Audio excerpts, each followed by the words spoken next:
right, let's open up with a prayer. All brothers remove their head coverings. All sisters pray with their heads covered. And we face the east towards Jerusalem. Brother Yonatan, can you open us up with prayer, please?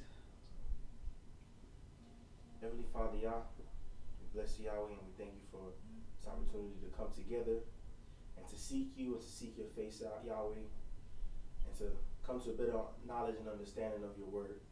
We pray, Yahweh, that you allow your Ruach to descend upon us and open our understandings unto your word. And may we leave here different than we came in, Yahweh, with more enlightenment than the way we walked in, Yahweh. Thank you and we bless your name, Yahshua, we pray. Amen. Amen.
All right. Shalom. My name is Yadon Yashara. My brother Yonatan Yashara. Shalom. And the title of today's Bible study is Taking and Giving Admonishment. Taking and Giving Admonishment. Now, we all would make the assumption that most people are very good at giving admonishment. Like, yeah, anybody can admonish somebody and tell them, you're doing this wrong, this, that, and the other. But does that necessarily make you good at admonishing somebody? We might be quick to admonish somebody, but that doesn't necessarily mean we're good at it. And then also taking admonishment. When you're a type of individual that, you tend to walk a narrow path and you can make an error just like anybody else. We're human. But when you make that error, are you going to be able to receive admonishment? You've helped a lot of people. You've admonished a lot of people in righteousness and been patient and showed people and gave them good advice. And the Most High said, you know what? I appreciate that. I'm going to send you a servant, maybe even one of your own brothers or sisters that you had to admonish. I'm going to let them return the favor to you, and they're going to push you or steer you away from the transgression or falling into a hole. But pride and puffed upness or perceived thinking of ourselves better than we are, or being a respecter of person, will cause us not to listen to the admonishment, or at least consider the admonishment. It says in a multitude of counselors there's safety. It doesn't necessarily mean that you have 50,000 people and you listen to every last one of them and you do what every last one of them say. You would never get anything done because it's hard to get two people to agree to something. But what that means is you listen to people. You consider the things that people say, especially the servants of the Most High that are bringing scripture to you. You listen, and out of that, you take the best counsel, the most scripturally based counsel. You take that and you try to apply that. And that's when there's strength. But if you say, you know what, I'm only going to listen to this guy because that's my teacher. Everybody else, nah, you're not on my level. I put this guy above me. I'm going to listen to him. What happens when he makes a mistake? Your brother who's brand new coming into the word said, even I understand this because this is really all I understand is this one section of the book. But you won't take counsel for him. So let's take a look at taking and giving admonishment and how we're to react, how we're supposed to receive it, how we admonish people, and how we're supposed to deal with people that admonish us, after the fact, after they've, proven their point and we've, you know, took the advice, how are we supposed to esteem those people? So let's open up in Proverbs, Mishle chapter 13. Before I start, I'd like to give a big shout out to IUIC for bringing all the brothers down there to Memphis, Tennessee. You know, we posted some stuff. You know, people got negative things to say about IUIC. You know, I have some negative things to say about them too. I'm not going to say it. For what? You know, there's negative things they could say about me unless I got to address one of them or address a specific doctrine. I'm going to address the doctrine, not the people. Because at the end of the day, in my heart, you know, the majority of the people there is trying to benefit their people. And they're all at different places in our walk. So, you know, anytime our people get together and try to do something for our community and show our strength and just show people we out here, you know how many people have came to Israelite Gathering that came via IUIC or via, you know, some of these large camps? A lot of them have come from those camps. They have started, they have been introduced, and they may have said, all right, now it's time for me to move on, because a camp is exactly what it is. It's a camp. It's temporary. And they have moved on, and they've moved further in their walk to do different things, whatever calling the Most High has. But we have to stop finding ways to always knock each other and push somebody down or separate from each other, and find a way to walk together. As long as we can agree on what it is we walking about, let's walk. This is, if we can walk 10 minutes together and agree about something, who knows what could change in that 10 minutes? How many people we can impact in that 10 minutes. But if we looking, I know you way up 2 miles down the road, you making a left and I'm making a right. So I ain't going to walk 10 miles with you. That's ridiculous. But see, that's that pride. That's that same carnality. I'm of Saul. I'm of this. I'm of that. And even if some of these other camps treat me like that or act towards our assembly like that, they ain't got nothing to do with me. I'm an example. You know, we're lights, you know, so we don't have to do because somebody else treated a certain way, and not that any camps have treated us bad or anything like that, because we really haven't had, we've been received with love every camp we go to. But at the same time, you have a lot of people like to pick shots and say this and you're misleading this and hey, listen, we've all misled people because we've all been in a lack of understanding. So we need to humble ourselves and we need to applaud the brothers, just like when Michael Brown got killed in St. Louis. How many camps went out there? I saw IUIC out there. You know, it helps if you're camp leader, a police officer. That helped. Don't get me wrong about that. But either way, these brothers are not benefiting. They're not getting paid to go out there and stand in a place where people hate you.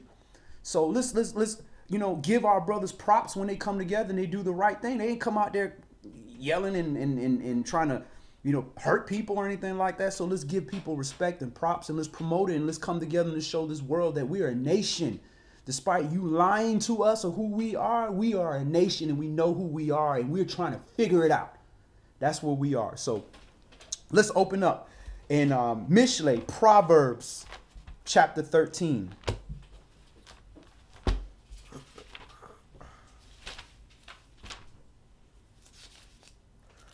Mishle 13 and verse 1.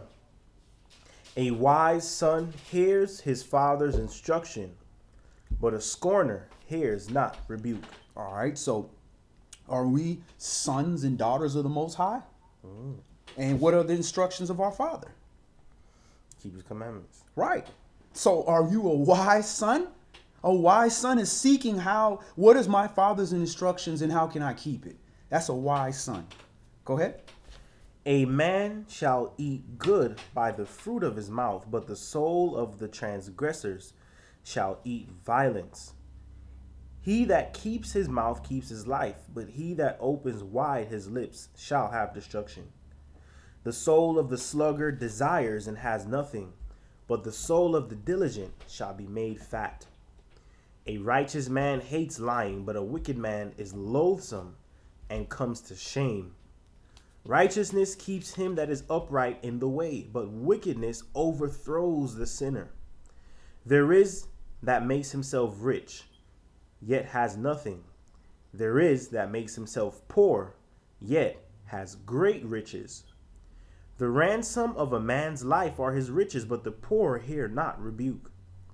The light of the righteous rejoice, but the lamp of the wicked shall be put out. All right, so when it says the ransom of a man's life are his riches, that means he's willing to trade his life for these riches. That's the ransom. If you give me these riches, I will give you my life. And how I will give you my life, I will serve these riches. I will do what I need to do for this. But it says here, the poor, what verse was that again? Verse 8, right? The poor hears not rebuke, and that poor, it should have been around the word ana or ani or something. Afflicted, right? A humbled state hears not rebuke. And there's multiple ways you can look at this, but the afflicted and the poor in spirit person, they're not puffed up, they're humble. They're not trying to do the same actions that a rich man does that feels comfortable in his ways. So he might not hear rebuke because there's really nothing to rebuke him about. Verse 11, verse 10. Only by pride comes contention, but with the well-advised is wisdom. All right. Can you have one person with no contention and the other person with contention? Is that possible?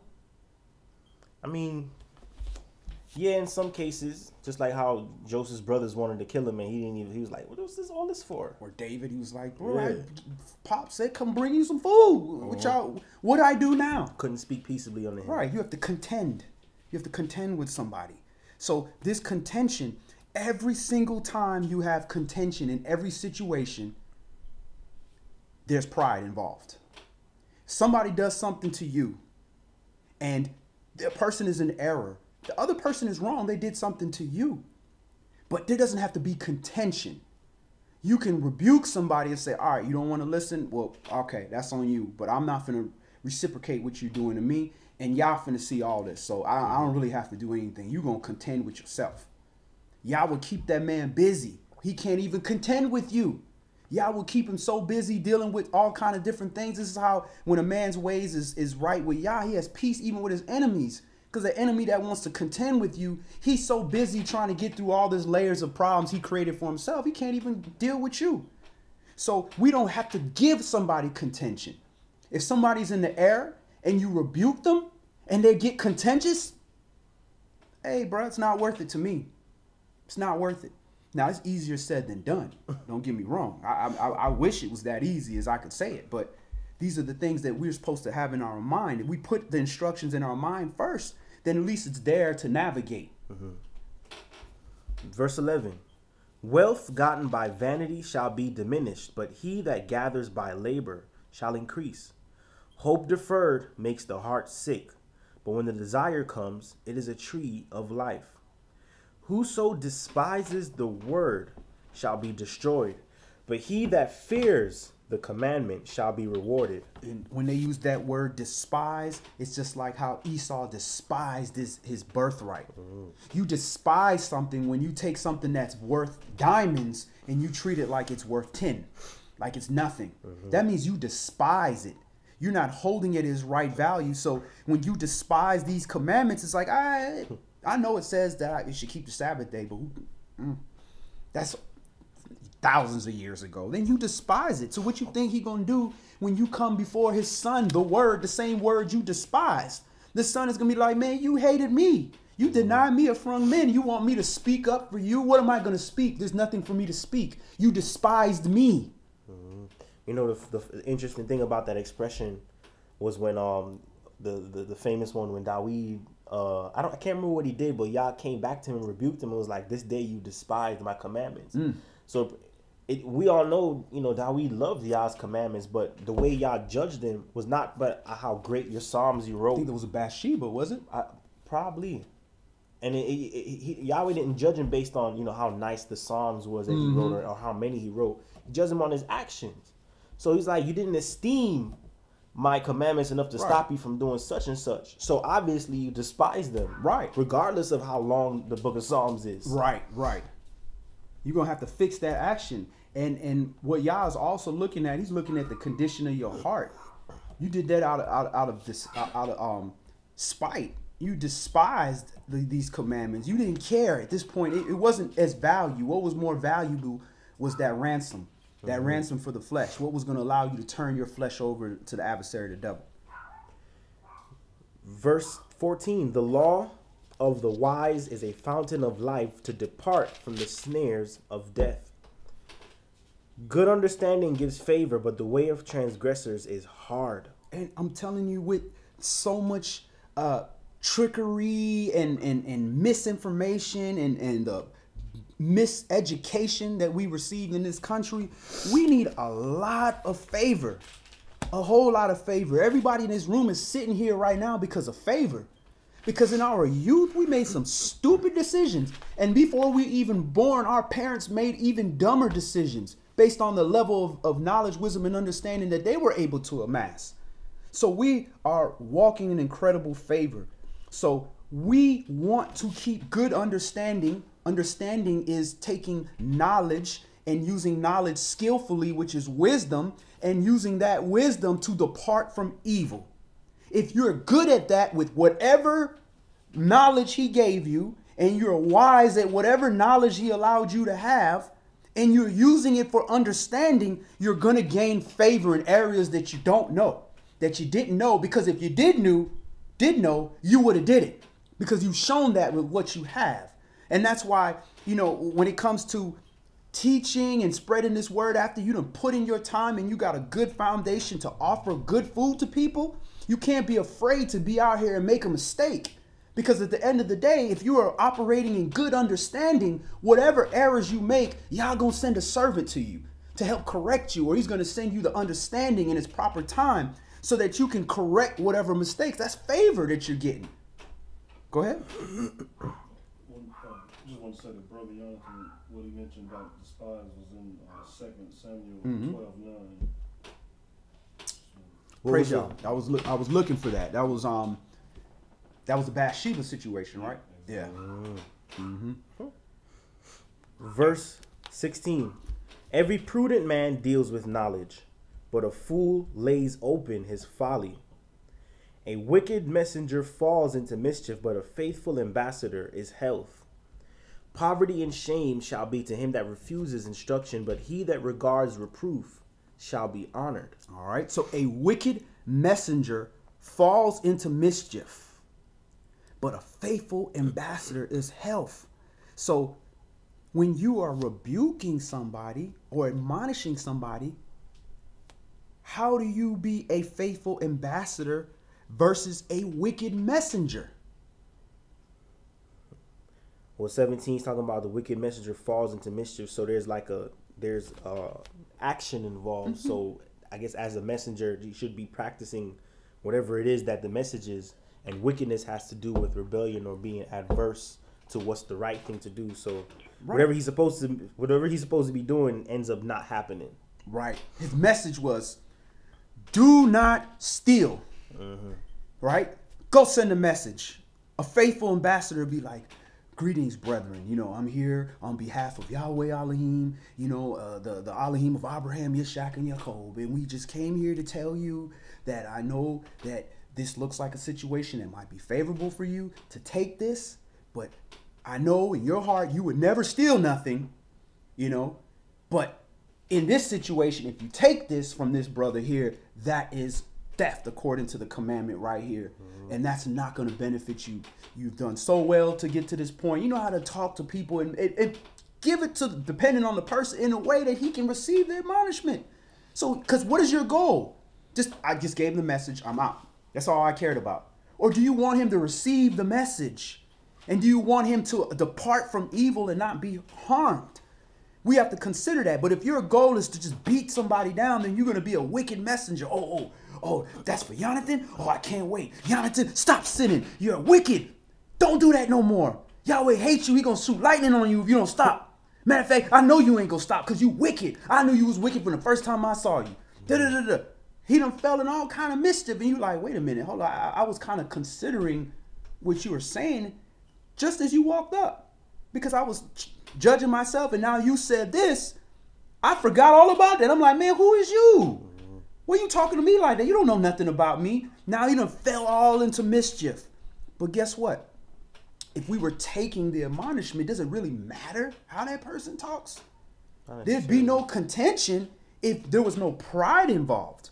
But that's not humanly possible for us to be so unprideful that somebody can talk to us any kind of way. And we just, I'm listening, I'm hearing the direct commandment. Yeah, that's the goal. We'd like to get there, but we're all works in progress. So there's also responsibility on the person that's giving the admonishment not to be a wicked messenger.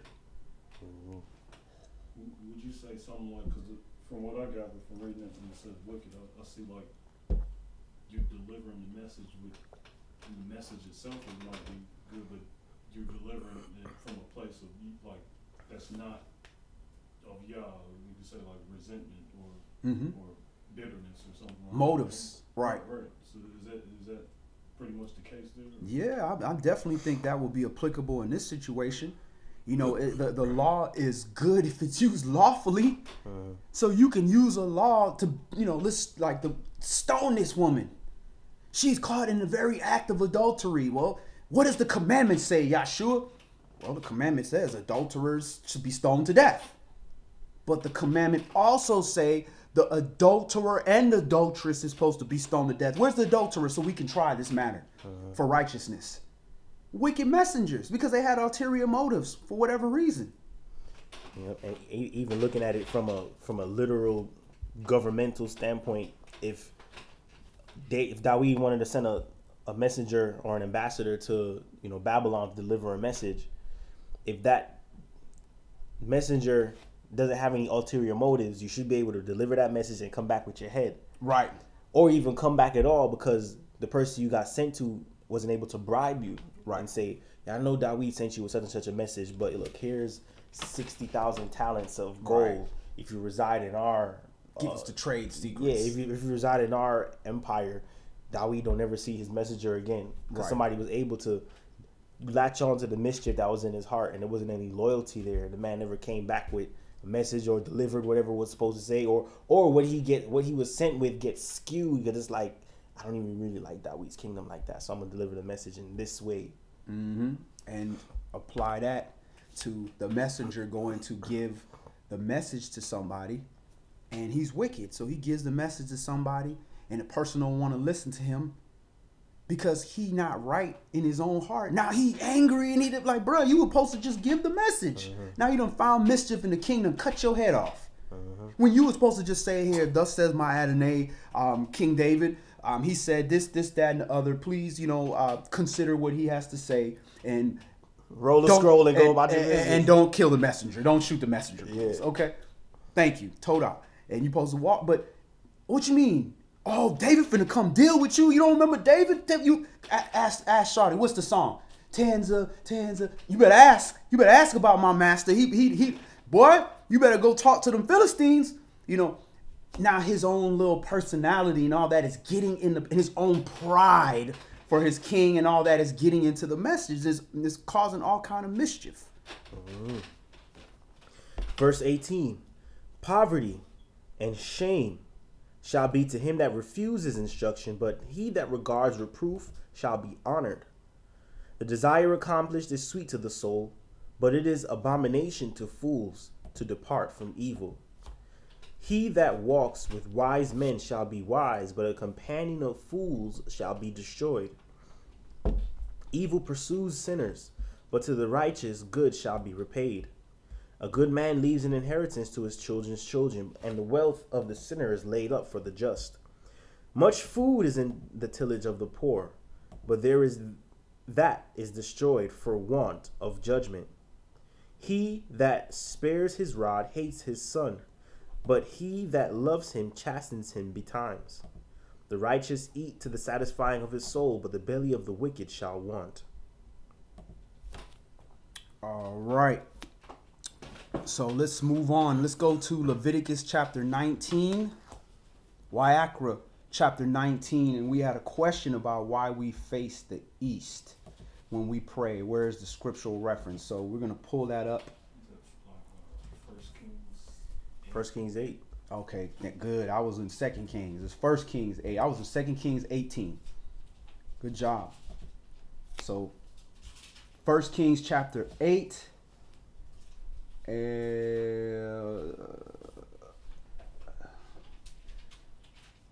Okay.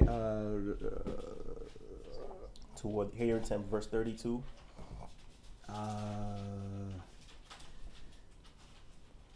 Toward this place, 29. Okay, yeah, there it is.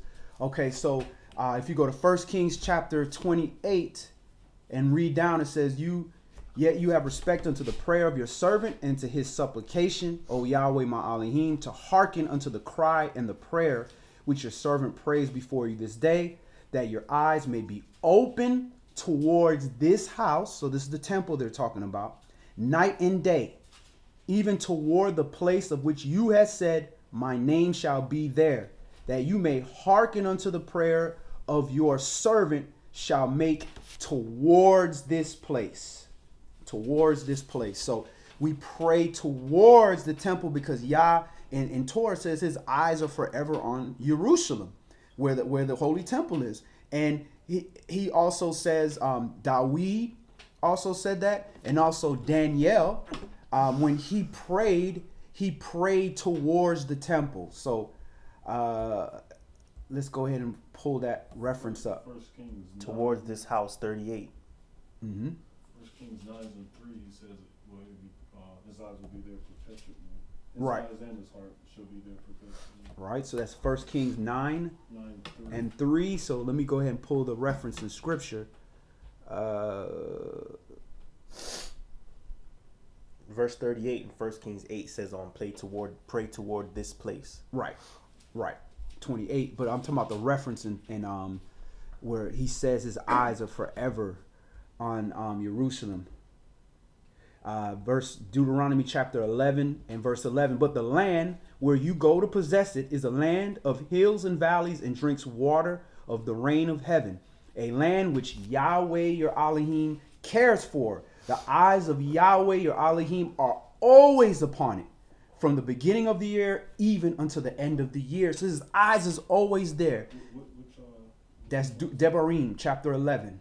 Deuteronomy chapter 11 and verse 11 and 12 will give you the reference, the script, the Torah reference of where Yah, his own word says his eyes are forever there. Mm-hmm. And the king, of course, is supposed to write a copy of the book every year. So the kings should know this, that their eyes are forever there. Thus why Shlomo prayed not for riches, but he prayed for wisdom so he can rule his people righteously. There was a script Mm-hmm.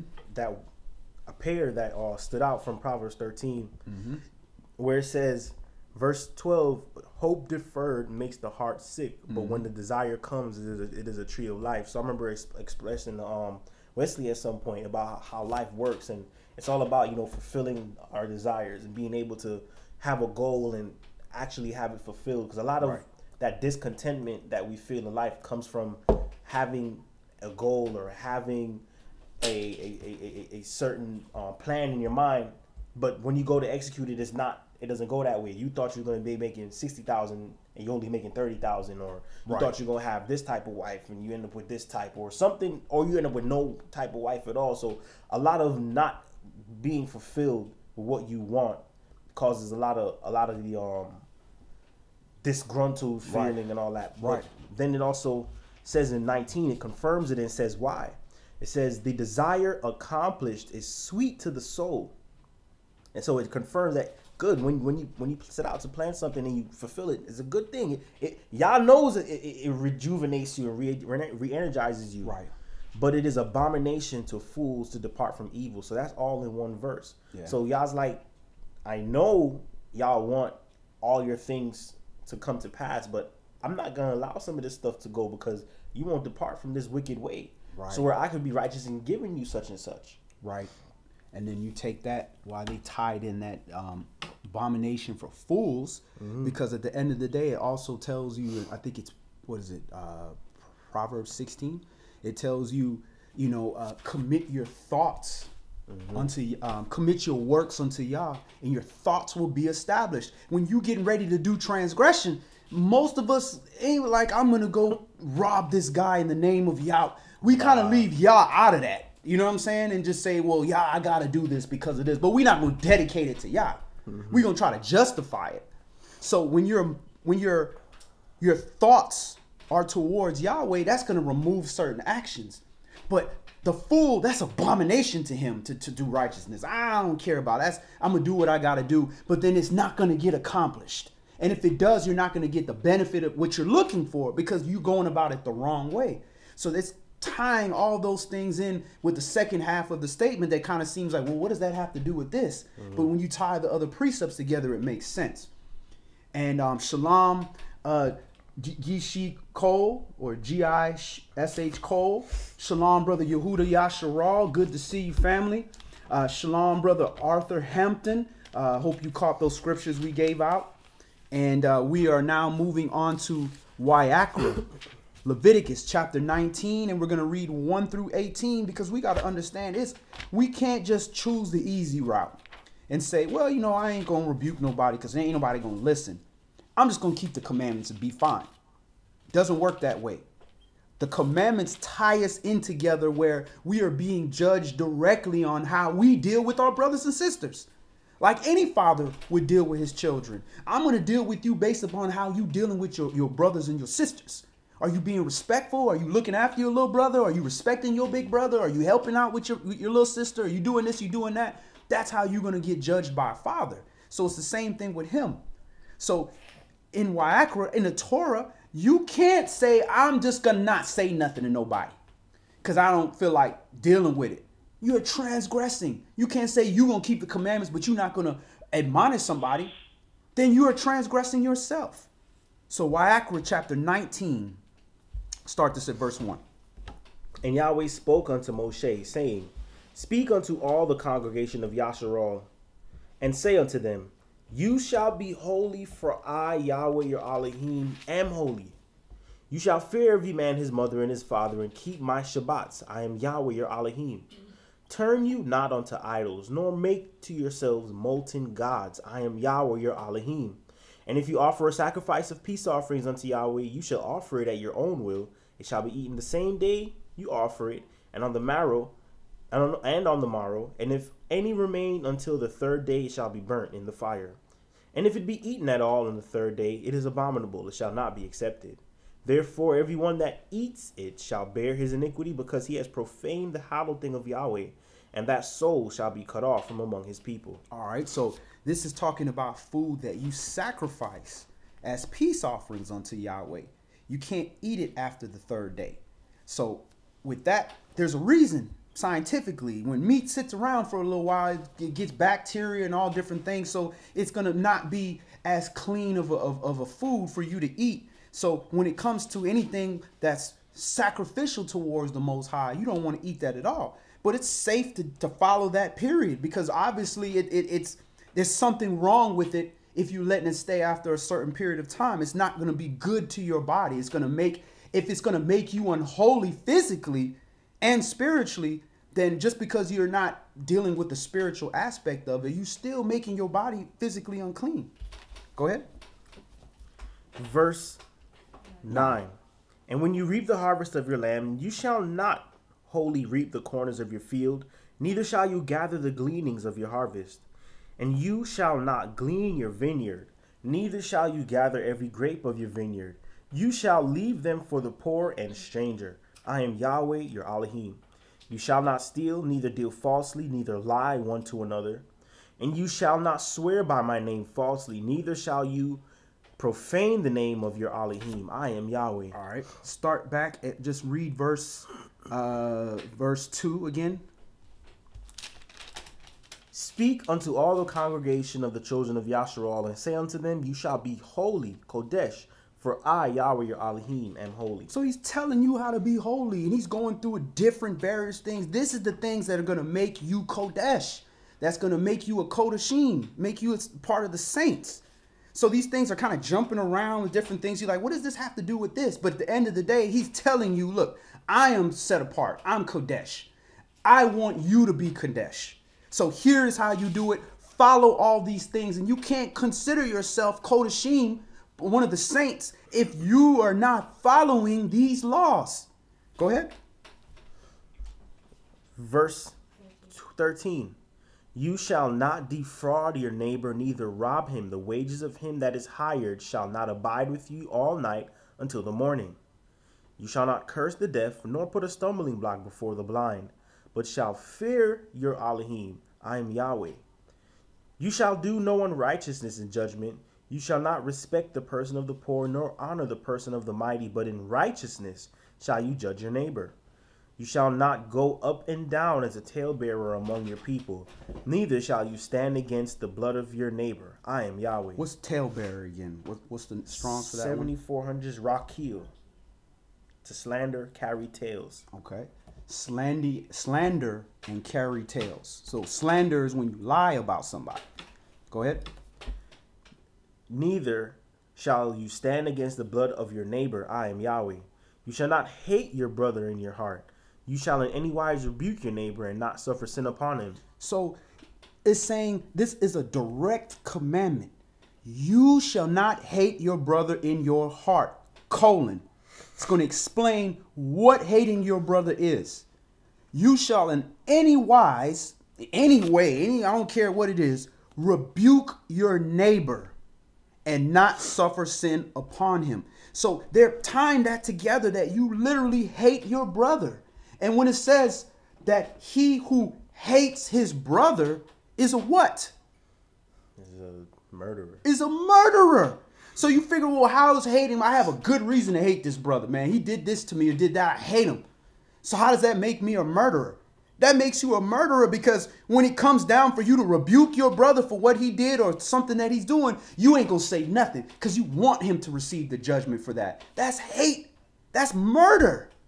Now, it's not murder on your hands if the watchman sees the soldiers coming ready to attack the city and you blow that shofar warning. You blow the warning and everybody's like, that's just that watchman, man. His eyes ain't that good anyway, so who cares? He's probably practicing.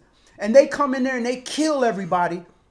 Is that murder on the soldiers that came in and killed? Or the watchman that's blowing that shofar warning anybody? Which one is the murder? The soldiers, because you warned them. You did your job. So when you hate your brother, you're not warning nobody. You're not saying nothing. You don't want nothing to happen because you have judged that person in your heart and said, nah, he deserved to die. I ain't going to say nothing. So we shouldn't practice that. Now, you might not like it, just like when you got to return your enemy's ox that you saw in the street. You ain't got to like it, but look here, bro. Your ox is in the street. It fell off. Here you go, bro. Take that. All right. You ain't got to be all extra, sit down and kiss and hug and all that, but you got to do the law. So the same thing, when you rebuke your brother or sister, say what you got to say. Don't say it mean. And then after you've completed your task and you've honestly gave your best attempt to help them repent, leave it alone. You kept the commandment. Verse 18, you shall not avenge nor bear any grudge against the children of your people, but you shall love your neighbor as yourself. I am Yahweh. There's the Targum of this, the Samaritan text, which I'm still working on fully proving its authenticity. But the way it words this is, if you start at, let me go back to 16, it says, you shall not go after the slanderous tongue, which is cruel as a sword that kills with its two edges, in uttering false accusations to afflict your people. You shall not hinder the acquittal of your neighbor in witnessing against him in the judgment. I am the Lord. Speak not bland words with your lips, having hatred to your brother in your hearts. But reproving, you shall reprove your neighbor, and though it make you ashamed, you shall not contract sin in account of him.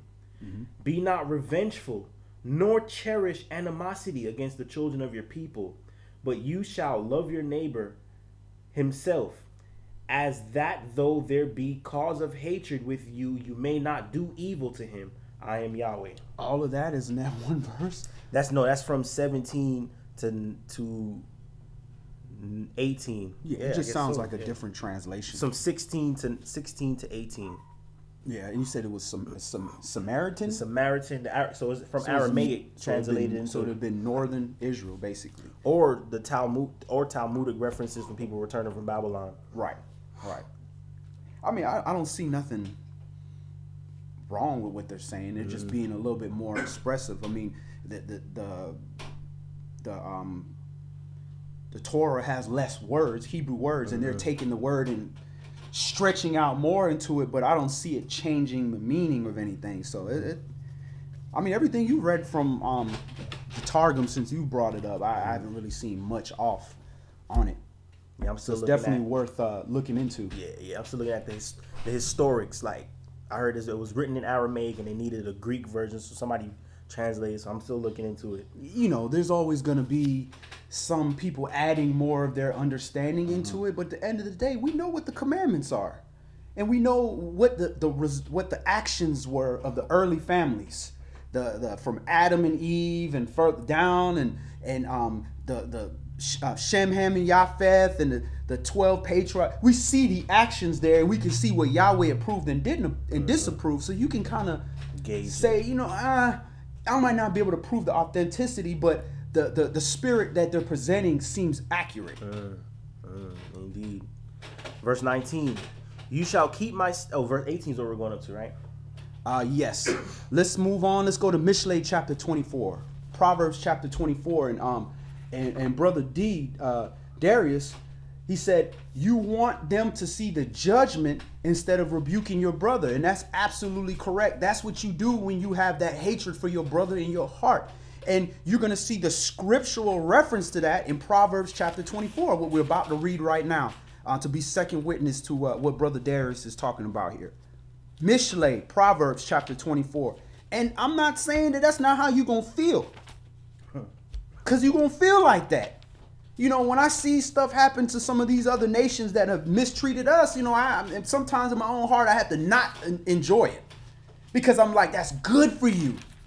You want me to be all sad because you feel... matter of fact, they showed this one video. We were watching Minister Farrakhan on some show.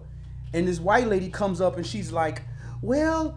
I just want to tell you why we're afraid is because y'all seem so violent and so upset all the time, and it causes us to be in fear. And Farrakhan said, first of all, you people have a history of violence. We don't have a history of violence against white people. That's never been historically shown. And then on top of that, you know, you have your own guilty conscience because you're afraid that if we become in power like you became in power, we gonna treat you the way you treated us. So that puts fear in your own heart. So you a victim of your own guilt. And oh boy, that thing chopped her up. She couldn't respond to that.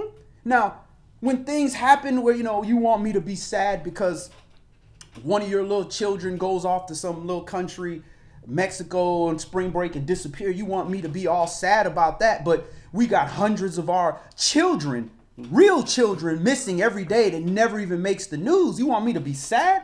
No, I'm not going to be sad. But what I will do is not enjoy it and not be like, that's good, but I would say, just, hey, I can be sympathetic and empathetic. And that's how we treat, because you don't want any child to go through anything, or anybody's daughter or adult or whatever, but there's a difference between being like, oh, that's bad, you know, sorry that happened, I'm not going to lose any sleep over it, than to be, you know, oh, that's great, oh, I'm happy, and you trying to have no sympathy, like that's not a human being that's going through something. There's a difference between that. So we are at Mishlei, Proverbs chapter 24, and go ahead and start that at verse 1. Be not you envious against evil men, neither desire to be with them. For their heart studies destruction, and their lips talk of mischief. Through wisdom is a house builded, and by understanding it is established. And by knowledge shall the chambers be filled with all precious and pleasant riches. A wise man is strong, yea, a man of knowledge increases strength. For by wise counsel you shall make your war, and in multitude of counselors there is safety. There's his strength. He's strong. Yeah, he's a man of knowledge, and he increases his strength because he's listening to wise counsel. You don't have to know everything. But if you know enough to know who to listen to and what to apply, that's good enough. You ain't got to be an expert of the whole book. But if you know, okay, what you're saying is what I should do, and where are you getting that reference? You're getting it in the Bible? Great. Where in the Bible are you seeing this so I can read this and precept it myself? Oh, it's in law? It's in Torah? Oh, that's wise counsel. I didn't even know that. Maybe I'm going to apply that and see how things work out. Now he's increasing his strength because he can listen. Not saying, oh, I've read the whole book cover to cover. I've never heard of that. You're a fool. I'm not listening to you. Go ahead. Verse 7. Wisdom is too high for a fool. Excuse me. He opens not his mouth in the gate. And those are those people that you hear talk all that crap, got everything to say about the Bible, got all this theology, I'm spiritual, not religious, and all them people got all that to talk till a real Bible reader comes around. All those religious people got all these things to say till somebody walk up with the Strongs and walk up with a Bible like, really? It says that? Well, let's precept that. Actually, the red writing, Christ's word, says the exact opposite of what you're saying. So who's the liar, you or Christ? You're a Christian, right? Oh, then they real quiet then. So that's how the fool is. He comes in the gates where you got the elders, you got the priests, you got the Nazarites, you got all the teachers. You got all the wise people there. He quiet because he don't want people to know he's a fool. But a humble person would be quiet to listen, but open his mouth for questions so he could not be a fool. Verse 8. He that devises to do evil shall be called a mischievous person. The thought of foolishness is sin, and the scorner is an abomination unto men. If you faint in the day of adversity, your strength is small. If you forbear to deliver them that are drawn unto death, and those that are ready to be slain, if you say, behold, we knew it not, does not he that ponders the heart consider it? And he that keeps your soul, does not he know it? And shall not he render to every man according to his works? My son, eat you honey because it is good, and the honeycomb which is sweet to your taste. So shall the knowledge of wisdom be unto your soul when you have found it. Then there shall be a reward, and your expectation shall not be cut off. So verse 12, it says, behold, verse 11, if you forbear to deliver them that are drawn unto death, and those that are ready to be slain, if you said, behold, we knew it not, does not Yah ponder your heart and consider it? And he that keeps your soul, does he not know it? And shall he not render to every man according to his works? So you can't lie to yourself and be like, I didn't know nothing about it. You can lie to man and say, I didn't know he was going to go over there and fight that man. Man, come on, man. The man told you he was going to go over there and fight the man. You gave the man a ride. You could act stupid if you want. But Yahweh is reconciling all that. He knows what's in your heart because he already knows what's in here before you act. Because if it's in here, it's just a matter of time before the adversary, the devil, the roaming lion just comes around. Got him. It's just a matter of time. But that same statement, will he not render every man according to his works? Then that person that did something to you, you ain't got to avenge it. The Most High seen that. And how do we know the Most High didn't rise up that enemy to come against us so we could learn a lesson? All through the book we see that. And he stirred up Hadad, the son of this person. He stirred up the Philistines and he stirred up the Egyptians. But then now, a few years later, we run into Egypt for help. He's stirring up enemies. He did that with King David. He showed you how quick he can remove an enemy, the spirit off an enemy. When David humbled himself and said, listen, I'm going to stop trying to avenge myself and cutting his fringes off and all this.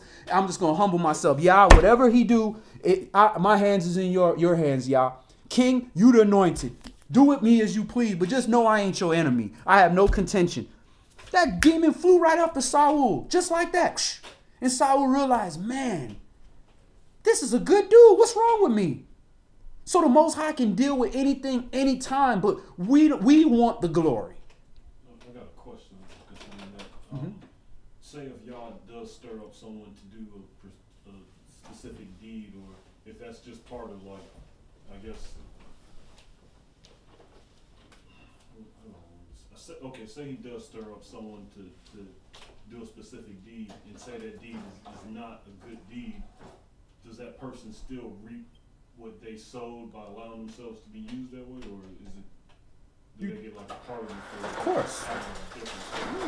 You getting judgment. Every man's going to be judged accordingly. But Yah will have mercy on whom he will and won't have mercy on whom he won't. So it's not for me to tell you whether he's going to give mercy or not, but you are going to be judged for it. Because the same way he's dealing with the Gentiles, the other nations. He judged us, and we get in the business, but he's letting us know, start in my house first. I'm dealing with y'all first. Oh, I'm getting back to them. He who put in captive is going in captivity. He's coming to deal with that. The adversary, the devil, the same thing. He punished everybody, but then he came right back to that devil. Well, you responsible for, I just told her the truth. You know, you ain't gonna die right now. You know, that's her. She did that. Why she listen to her man? You know, why her man turn around and you need to check your dude. He worshiping this woman. Nah, the adversary, snakes ain't got no legs no more. Because that vessel, it wasn't the snake was a devil. The snake was a vessel that allowed the spirit of the adversary to use it.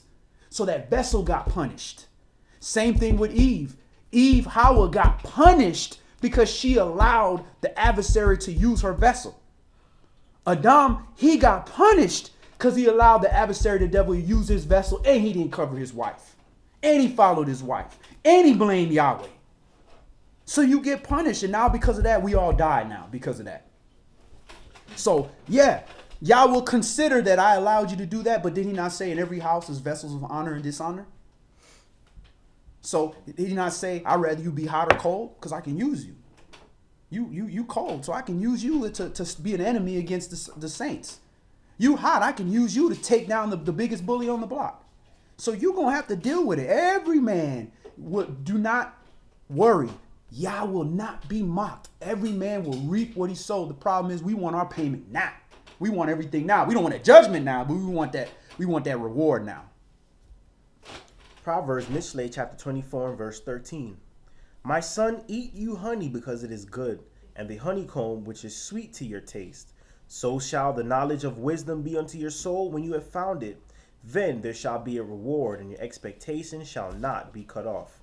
Lay not wait, O wicked man, against the dwelling of the righteous. Spoil not his resting place. For a just man falls 7 times and rises up again, but the wicked shall fall into mischief. So a just man, even the just man falls 7 times. We don't know what that fall is. He could have ate pork 7 times for all we know. He just, oh man. I just didn't know it was pork, but I was so gluttonous to eat. I'm so hungry that I ate something quickly and didn't see it. Then I, repented and, cleansed myself, fasted and everything. He fell 7 times. Well, how you know you ain't one of his 7 times fallen? But we judging that man. We ready to judge. We ready to punish. But this is a righteous man. And what you think's going to happen when you try to harm a righteous man, you're going to get dealt with. So we got to keep those things in consideration. Verse 17. Rejoice not when your enemy falls, and let not your heart be glad when he stumbles. Rejoice not. Do not celebrate when your enemy falls. This is not a football game. This is life. This is people's salvation going on here. You don't want what you know is going to happen to the sinner that doesn't repent to happen to anybody, your worst enemy. You don't want that.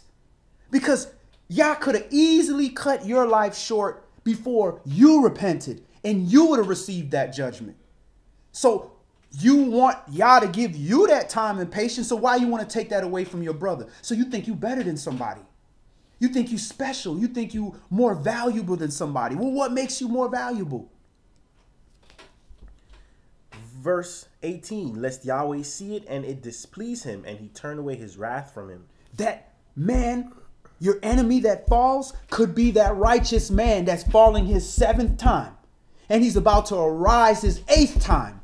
But you rejoicing at all this stuff, and Yahweh got to pull that judgment off this man and deal with you, because this is not, he's not trying to give you the glory. Where you like, you see, this is what happens when brothers mess with me and come around and mess. This is what happens to you. And y'all be like, oh, wait a minute. No. Angel, hold back. Hold on, Malakim. Hold back. Let me go deal with this dude now. Now, the servant that is a righteous man, what he's supposed to learn from this, his learning is cut short. And now if that affects the saints down the line, it's coming back to you. He gonna deal with you. He gonna remember you. You prevented it. So now you gonna have to suffer all that. Now you gonna have to fix all this stuff that this man was supposed to fix. Verse 19. Fret not yourself because of evil men, neither be you envious at the wicked. For there shall be no reward to the evil man. The candle of the wicked shall be put out. My son, fear you Yahweh and the king, and meddle not with them that are given to change. For their calamity shall rise suddenly, and who knows the ruin of them both? These things also belong to the wise. It is not good to have respect of persons in judgment. He that says unto the wicked, you are righteous, him shall the people curse. Nations shall abhor him. So you see why the nations hate United States? Because they saying to the wicked, you are righteous. Donald Trump is a righteous man. He's a good man. What's his name? Sean Pence or whatever, the vice president. Oh, he's a righteous man. Really? This dude got a history, and was it Boner or Boehner, whatever the dude's name is? This dude's got a history of racism. All kind of problems. Donald Trump's a good guy. Yeah, don't worry about his parents. I know they Klansmen, but, you know, the apple fell way far from the tree. It's in a whole nother zip code. Right. Verse 25. But to them that rebuke him shall be delight, and a good blessing shall come upon them. But to them that rebuke the wicked. This is why we speak out against that wicked, so a blessing can come our way. So they had their chance. They heard it. The people that are following this thing thinking that it's okay to do that, they heard that rebuke as well. Prepare, verse 26. Every man shall kiss his lips that gives a right answer. Prepare your work without and make it fit for yourself in the field, and afterwards build your house. Do your works. Do your works. Go out there, refine your ministry, get everything together, then start your family. You don't want to have to learn how to be a priest while you starting a brand new family. You prepare your work outside. When you practicing something, you don't come inside your house where everything is all nice and everything. Man, you go somewhere where you can mess things up. That's why they call it a sandbox, so you can practice and do what you need to do, so you're not infecting the people that you're covering.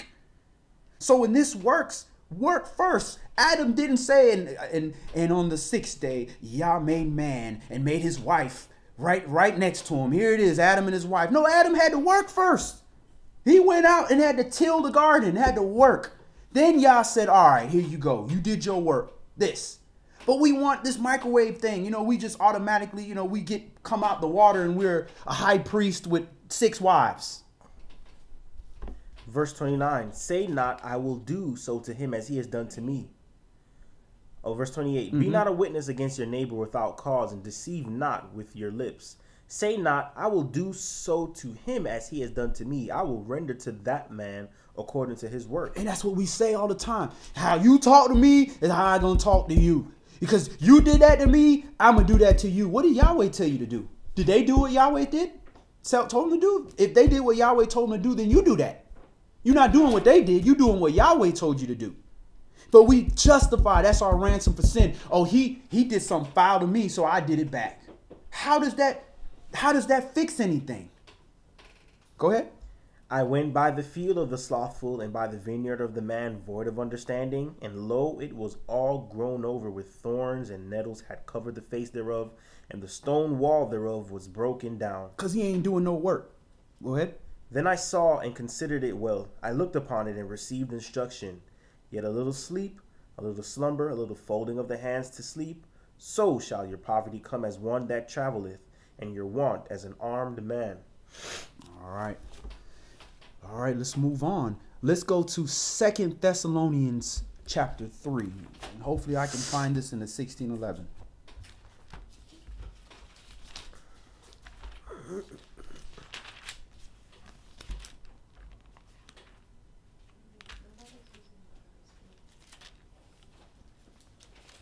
So what?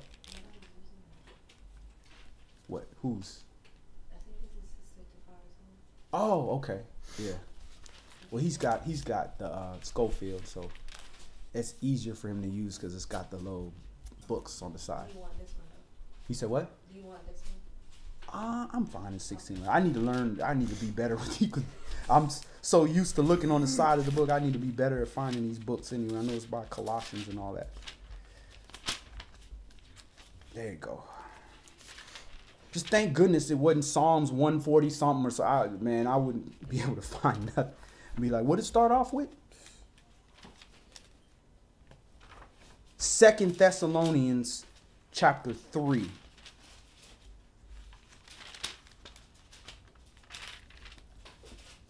And we have to learn how to admonish people that are caught into their carnality, but not yoke ourselves to their carnality. In other words, somebody got a hot temper and you're like, bro, listen, you can't be like this, bro. You have to calm down. No, don't tell me to calm down. Hey, bro, don't raise your voice at me, bro. I'm coming over here to talk to you, and now you done yoked yourself. You done picked the same spirit he got. That's like the ambulance guy be like, oh my God, he stopped breathing. Get off me. And I have a heart attack and die too. No, you ain't supposed to have a heart attack too. He having a heart attack. Help him. But that's what we do. We get mad because, you know what I'm saying? You ain't, hey, listen, you can talk to him like that, but you ain't finna talk to me like that. I'm just trying to rebuke you for talking to him like that, but you can't talk to me like that. But that's what we do. So we can't yoke ourselves unto them. So when we give them that and they don't want to listen, back away. We got easy instructions. You did your job. And then furthermore, you can't cause no more damage that way. You can back away and try another time. Maybe when he cool down, maybe when Yahweh deal with him a little bit, now you can come talk to him. He's like, yeah, I understand what you're saying because I ain't sat down in weeks. My behind still hurting. 2 Thessalonians chapter 3 and verse 1. Finally, brethren, pray for us that the word of the master may have free course and be glorified, even as it is with you, and that we may be delivered from unreasonable and wicked men, for all men have not faith. But the master is faithful, who shall establish you and keep you from evil. So we have to remember that all men have not faith. So when we are dealing with a situation and doing righteous judgment, you know, some mistakes we make when we're really new is we think, well, why would somebody do that? I would never do that because, you know, you got to consider everybody ain't of the household of faith. Some people just do stuff because a spirit got in them and they just did that. Verse 4. And we have confidence. Is that where I am? Verse 3. But the master is faithful, who shall establish you and keep you from evil. And we have confidence in the master touching you, that you both do and will do the things which we command you. And the master direct your hearts into the love of Elohim and into the patient waiting for Mashiach. Now we command you, brethren, in the name of our master Yahshua Mashiach, that you withdraw yourselves from every brother that walks disorderly, and not after the tradition which you have received, which he received of us. For yourselves know how you ought to follow us, for we behaved not ourselves disorderly among you. Neither did we eat any man's bread for nothing, but wrought with labor and travailed night and day, that we might not be chargeable to any of you. Not because we have not power, but to make ourselves an example unto you to follow us. For even when we were with you, this we commanded you, that if any would not work, neither should he eat. For we hear that there are some which walk among you disorderly, working not at all, but are busybodies. Now them that are such we command and exhort by our Master Yahshua Mashiach, that with quietness they work and eat their own bread. So don't be lording yourself over somebody. Well, I'm this, I don't have to do nothing because I'm this and I'm that. And I've been in assemblies like that where the leader's like, well, I'm the priest, I don't got to do nothing. That's what y'all do. Nah, you a worker just like everybody else. You supposed to lead by example. Now, you an elder, completely different story. You have done your work. You have served your 20 years. Now it's time for the young priest to do the job. But if you of age like everybody else and you in charge, you're supposed to be working like everybody else. But see, that's what the Gentiles do. They exercise lordship over one another. Go ahead. Verse 13, but you, brethren, be not weary in well-doing. And if any man obey not our word by this epistle, note that man and have no company with him, that he may be ashamed. Yet count him not as an enemy, but admonish him as a brother. Now the master of peace himself give you peace always by all means. The master be with you all. The salutation of Paul with my own hand, which is the token in every epistle. So I write. The grace of our Master Yahshua Mashiach be with you all. Amen. All right. So if any man obey not the word, count him not as an enemy, but admonish him as a brother. So let's look at that word admonish so we properly understand what that is, because, you know, you have people out there trying to admonish people, by cussing at them, calling them names, screaming at them with megaphones and doing this and doing that. And they think that that's admonishment. Cry aloud. That's not what that means. So we're going to look at the word admonishment in the Hebrew and the Greek. So if you look at the Greek word for admonish, it's noutheteo, which is G3560, spelled Noutheteo, noutheteo. And that's from the same as G3559.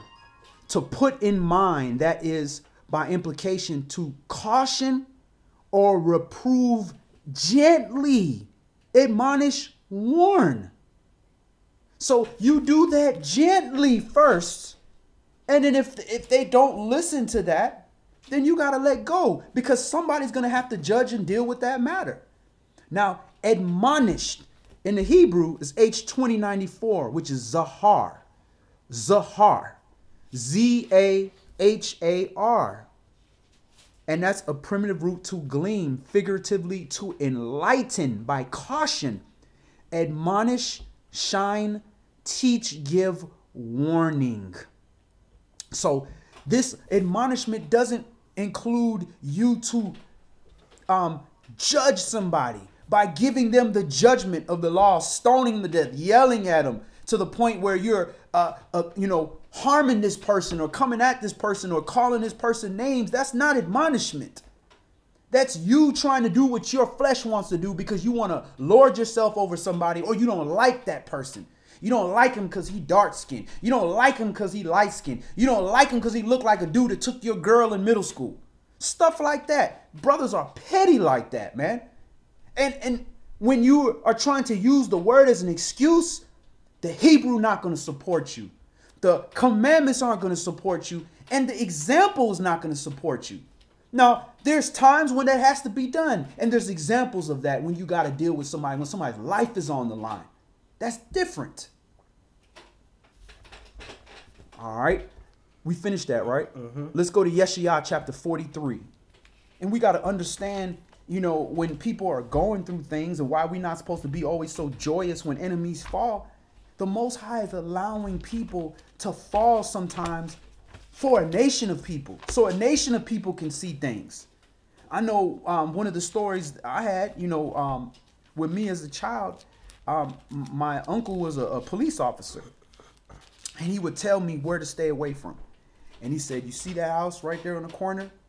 The Jamaicans. I said, yeah, the Jamaicans. Because, we Jamaicans, so we know there's some Jamaicans there. The little girl used to go to my school and had a son and everything. He's like, stay away from that house. Don't go by that house. They drug dealers. Their father had their own brother killed over some drug money. Stay away from them. They ended up raiding that house. Everything was messed away. That stuck with me from a little child. I said, I don't want to deal with no kind of thing that's going to put it in my heart to kill my brother over something, over that. It ain't that important to me. So this person who, for all I know, this person's life example, because he ended up having to get dealt with. This person could have been allowed to go through this situation just so that I could learn and everybody in the neighborhood could learn to stay away from certain things. So you can't be always thinking you know everything and think, oh, that person's just an evil person. Well, certain situations and circumstances can cause us to do evil things if we get desperate enough. So we don't want to start judging people on things we don't understand. Yeshaya, Isaiah, chapter 43. But now, thus says Yahweh that created you, O Jacob, and he that formed you, O Yasharal, fear not, for I have redeemed you. I have called you by your name. You are mine. When you pass through the waters, I will be with you, and through the rivers, they shall not overflow you. When you walk through the fire, you shall not be burned, neither shall the flame kindle upon you. For I am Yahweh, your Elohim, the Holy One of Yasharal, your Savior. I gave Mitzrayim for your ransom, Ethiopia and Seba for you. Since you were precious in my sight, you have been honorable, and I have loved you. Therefore will I give men for you and people for your life. All right. Since you was precious in my sight, and you has been honorable, I have loved you. Therefore will I give men for you and people for your life. So that doesn't necessarily mean somebody had to die or somebody had to be, put in jail where you should have went to jail. Sometimes people go through certain things and receive the judgment that you could have received the same judgment just to be an example for you. Just so you can learn how to do things the right way or learn how not to do certain things. So we have to keep those things in mind when we are trying to judge somebody for something and say, you're an evil person. You're going to go here. This is going to happen to you, or that's good that this happened to the person. Let me be joyous over that. We have to understand that we don't have the full picture and all things work for the glory of the Most High. So if we can grasp that concept that even in our bad situation, y'all gonna get glory out of this some way or another. Let's stop right there. I just wanted to read that. Let's go to 1 Corinthians chapter 10. We're going to see the proof, further proof that there are people literally out here that go through things just for our benefit so that we could benefit from that.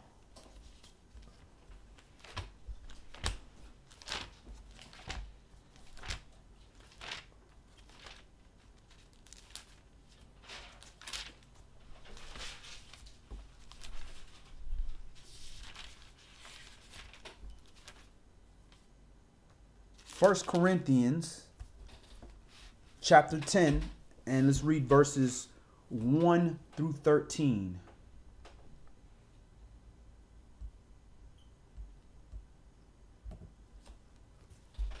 Moreover, brethren, I would not that you should be ignorant how that all our fathers were under the cloud, and all passed through the sea, and were all baptized unto Moshe in the cloud and in the sea, and did all eat the same spiritual meat, and did all drink the same spiritual drink. For they drank of that spiritual rock that followed them, and that rock was Mashiach. But with many of them Yahweh was not well pleased, for they were overthrown in the wilderness. Now these things were our examples, to the intent we should not lust after evil things, as they also lusted. Neither be you idolaters, as were some of them. As it is written, the people sat down to eat and drink and rose up to play. Neither let us commit fornication, as some of them committed, and fell in one day 23,000. Neither let us tempt Mashiach, as some of them also tempted and were destroyed of serpents. Neither murmur you, as some of them also murmured and were destroyed of the destroyer. Now all these things happened unto them for examples, and they are written for our admonition, upon whom the ends of the world are come. So all these things happened unto them for examples, and they are written for our admonition, so that we can be put to mind, so that we could be cautioned and reproved gently. There's no more gentler way to reprove somebody than to read them a story of somebody did the exact same thing or exact type of thing that you're doing, and they got this result. That's you third party now. You're this ain't got nothing to do with you or anything to do with them. This is happening to somebody else, and I'm just giving you an example of what happened. So this is why servants go through certain things. So when you are a servant, expect that you're going to be an example of admonishment. Because when you are a child of the Most High and you're a servant, you're going to be chastened times, which means all the time. And that is for examples to other servants to see, look, this is what happens. And not only the example of you got chastened for doing something, also an example of how did that person deal with the chastening. Did they accept the chastening and grow therefore? Or did they accept the chastening, not accept the chastening and fall because of that? All of those are examples and examples for us to learn all these things. So we got to be careful how we judge these matters. Was that verse 11? Yeah. Verse 12. Wherefore let him that thinks he stands take heed lest he fall. There has no temptation taken you but such as is common to man. But Elohim is faithful, who will not suffer you to be tempted above that you are able, but will, with the temptation, also make a way to escape, that you may be able to bear it. Wherefore, my dearly beloved, flee from idolatry. All right, so we were stopping in verse 13. Let's move on. Let's go to Ephesians chapter 6. Because this admonishment is not just, for adults that understand things. It's also for our children and how we deal with our children. and how we're as parents are supposed to deal with as children supposed to deal with our parents or deal with people that are in some type of responsible role for us.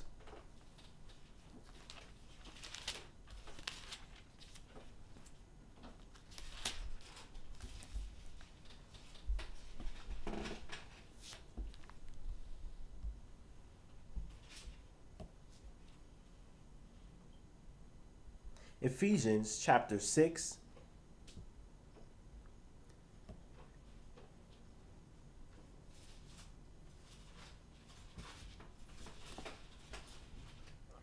We'll begin at go over there and show him. We begin at verse 1.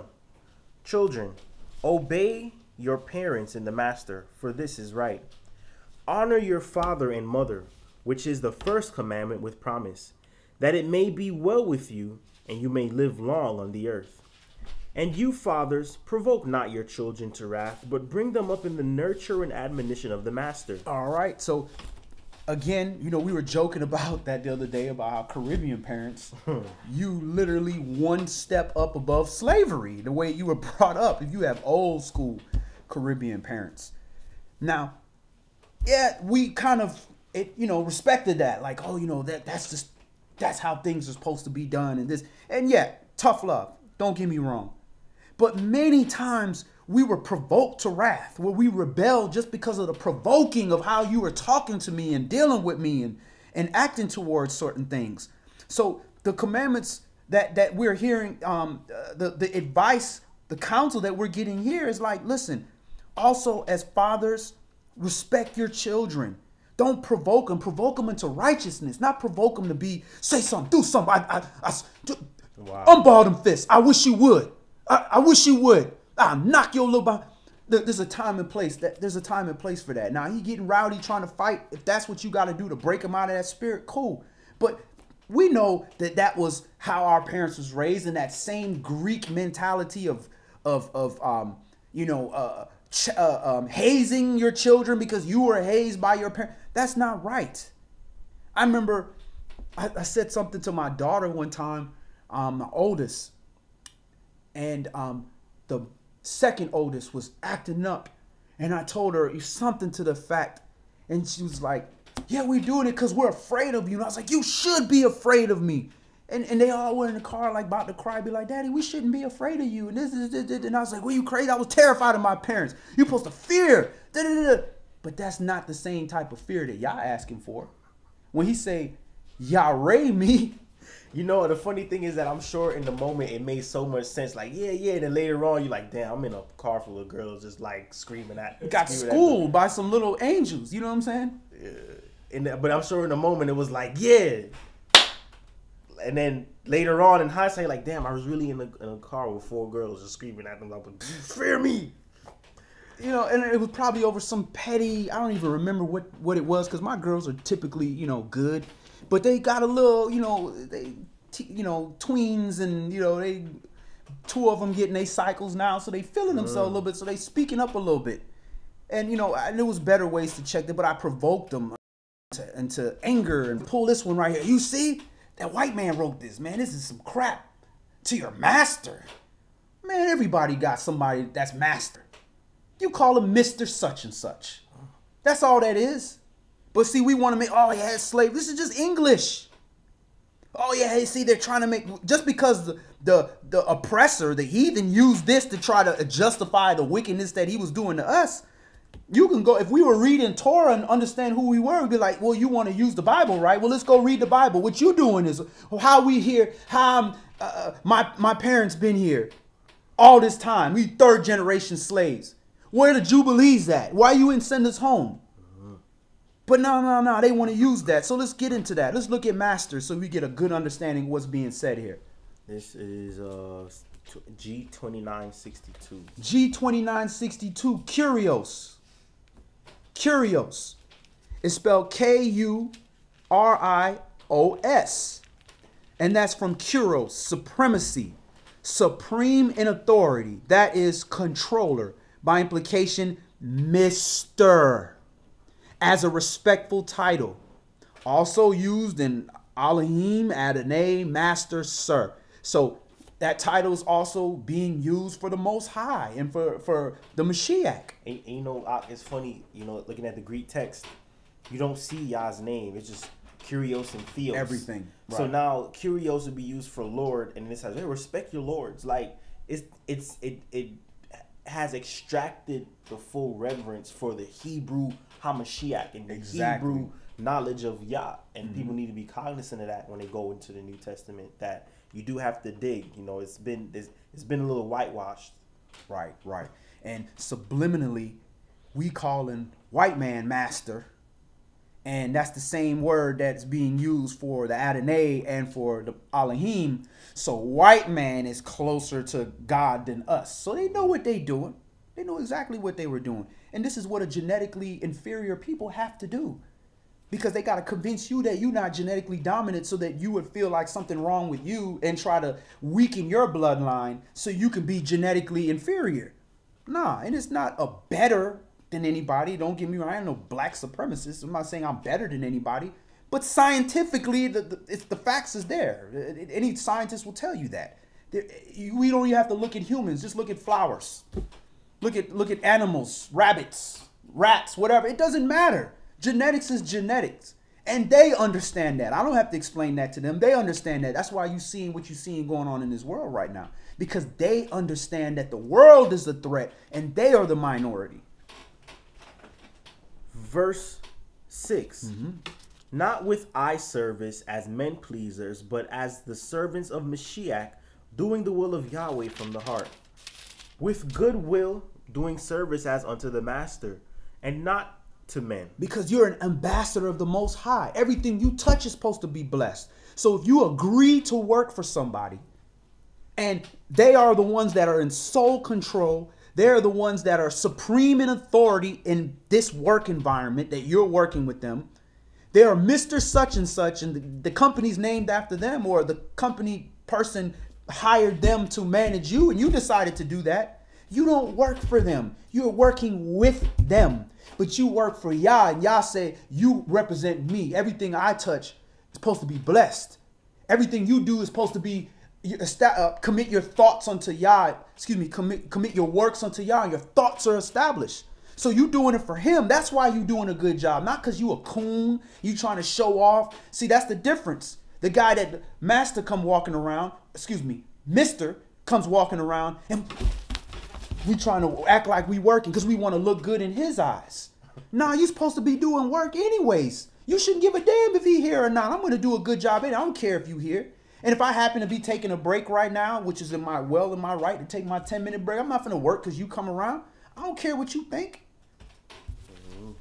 But that's that coon mentality. Verse 9.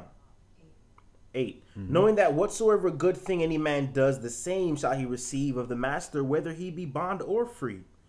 And you, masters, do the same things unto them, forbearing, threatening, knowing that your master also is in heaven, neither is there respect of persons with him. So they probably just closed the book before that verse. You know, respect your master. End of the chapter. No, it's not. Also, misters or sovereigns or controllers, do the same things unto them. Forbearing, threatening. Don't be threatening nobody. Let your yea be yea, your nay be nay. Hey, listen, the rule says if you do this, this is what's going to happen. All right, so make sure you do this. You don't have to threaten somebody. Just make sure they understand. All right, because your Adonai also in heaven, neither is there respect of persons with him. He's not going to say it's okay to do it because you in control of a bunch of people. So you can do that. But he's poor. His parents sold or her parents sold her into bondmaid because he owed debt to this sovereign person in this area. Nah, he don't care about all that. That's still one of his children. Verse 10. Finally, my brethren, be strong in the master and in the power of his might. Put on the whole armor of Elohim, that you may be able to stand against the wiles of the devil. For we wrestle not against flesh and blood, but against principalities, against powers, against the rulers of the darkness of this world, against spiritual wickedness in high places. So we have to understand that when we dealing with a vessel, a person is just a vessel to carry a spirit. How that person carries that vessel determines what spirit is going to go into that vessel. Either a wicked spirit or wicked spirits, plural, or the Holy Spirit, the Ruach HaKodesh, the seven spirits of Yahweh that was put on the Mashiach. You don't know what's what. Its spirit is like the wind. You don't know until you see the effects of the wind, till you feel it on your face, or till you see the trees moving. Go ahead. Verse 13. Wherefore take unto you the whole armor of Elohim, that you may be able to withstand in the evil day, and having done all, to stand. Stand therefore, having your loins girt about with the truth, and having on the breastplate of righteousness, and your feet shod with the preparation of the good news of peace. Above all, taking the shield of faith, wherewith you shall be able to quench all the fiery darts of the wicked, and take the helmet of salvation and the sword of the Spirit, which is the word of Elohim. All right, so let's break that down real quick. So if you look into that, the whole armor of Elohim, having your loins girt with truth. So your loins is your lower extremity, where your genitals are, having them girt about with truth, which is His word, right? So the truth, that's where you reproduce. You want to reproduce that truth to your family. You want to continue that bloodline of truth. Having the breastplate of righteousness, which covers your heart. You want to have your heart covered with righteousness, so that it's not producing those dead acts anymore. Your feet shod with preparation of the good news of peace. Where you walk, everywhere you walk with your feet, you're prepared to offer that good news. You walking about to give that good news. And taking the shield of faith. Your faith, which is shown by your works, will protect you from the fiery darts of the wicked. And lastly, taking the helmet of salvation. Your head is Yeshua, this word. That is your salvation. The sword of spirit. Protected. Your head is your Mashiach, which is protecting you, giving you opportunity of salvation. And the word of Elohim, that is your sword. That is what can fight off anything that you cannot block off. Go ahead. Verse 18. Praying always with all prayer and supplication in the Spirit, and watching thereunto with all perseverance and supplication for all saints, and for me, that utterance may be given unto me, that I may open my mouth boldly to make known the mystery of the good news, for which I am an ambassador in bonds, that therein I may speak boldly as I ought to speak, but that you also may know my affairs and how I do. Titius, a beloved brother and faithful minister in the Master, shall make known to you all things, whom I have sent unto you for the same purpose, that you might know our affairs, and that he might comfort your hearts. Peace be unto the brethren, and love with faith from Yahweh the Father and the Master Yahshua Mashiach. Grace be with you, be with all them that love our Master Yahshua Mashiach in sincerity. Amen. All right. Let's move on. Let's go to Titus chapter 3. Titus chapter 3. So again, we have to be careful how we admonish people, because we don't want to get caught up. And Titus just another few chapters down from where you were. You want to be careful again how you admonish people. The word should be easily entreated. It should be easily for an individual to accept what you're saying. Sometimes we have to say some hard things, but how we deliver that should be in a way that somebody can take it. Just think about how you would take it. You a man, you have pride. She's a woman, she has pride. How are you going to deliver that? You want somebody to get to if you broke your jaw and you couldn't eat, you wouldn't want somebody to give you a piece of steak. You want somebody to blend it up and give you some liquid that you can sip through a straw so you can take it. Titus chapter 3, and start this at verse 1. put them in mind to be subject to principalities and powers, to obey magistrates, to be ready to every good work, to speak evil of no man, to be no brawlers, but gentle, showing all meekness unto all men. And that's a difficult one right there. To speak evil of no man. In other words, you ain't got to talk crap about nobody. If you can't talk to that man directly, then what's the point of talking? You just trying to talk evil of somebody. To not be a brawler. It's kind of hard not to be a brawler if people are trying to brawl with you. That means you got to protect your spirit. You can't pick every fight that come your way. You got to learn how to back off and not be a brawler. And a brawler doesn't have to be in a physical sense. It could be also every little opportunity to try to get into some kind of dispute. You jumping in it because you want to practice your moves. Just like the dude that, like to fight. He liked to fight because he found out he good at fighting. So when a fight pop off, he ready to test his moves and see how good he is because he likes fight. He's a brawler. It's the same thing spiritually. You feel like you done studied, you got your stuff. Oh, I can't wait to get in this debate. I'm debating this guy over this non-salvation issue at 8 o'clock. Come see my debate. You a brawler, bruh. We can see it a mile away. Go ahead. Verse 3, for we ourselves also were sometimes foolish, disobedient, deceived, serving diverse lusts and pleasures, living in malice and envy, hateful and hating one another. So he said, he did not include himself, but he said, we ourselves also. So he's not saying you might have been this. No, you were sometimes foolish, disobedient, deceived, serving all kind of lusts and pleasures, living in malice and envy, hateful and hating one another. So keep that in mind when you talk to somebody, because they're in the state that you have been before. The Mashiach didn't act that way, and he didn't do it. So if anybody had the right to try to treat somebody that way, it was him, and the perfect person didn't do it. So how much less of a right do we have to do that? Because when we do that, that's like doing that directly to the Mashiach, because his word says not to do these type of things. Go ahead. But after that, the kindness and love of Elohim, our Savior, toward man appeared. Not by works of righteousness which we have done, but according to his mercy he saved us, by the washing of regeneration and renewing of the Ruach Kodesh, the Holy Spirit. Right, the renewing of this Holy Spirit. Go ahead. Which he shed on us abundantly through Yahshua Mashiach, our Savior, that being justified by his grace, we should be made heirs according to the hope of eternal life. This is a faithful saying, and these things I will that you affirm constantly, that they which have believed in Elohim might be careful to maintain good works. These things are good and profitable unto men. But avoid foolish questions and genealogies and contentions and strivings about the law, for they are unprofitable and vain. So avoid foolish questions. Who is Esau right now, 50,000 years later? What does he look like?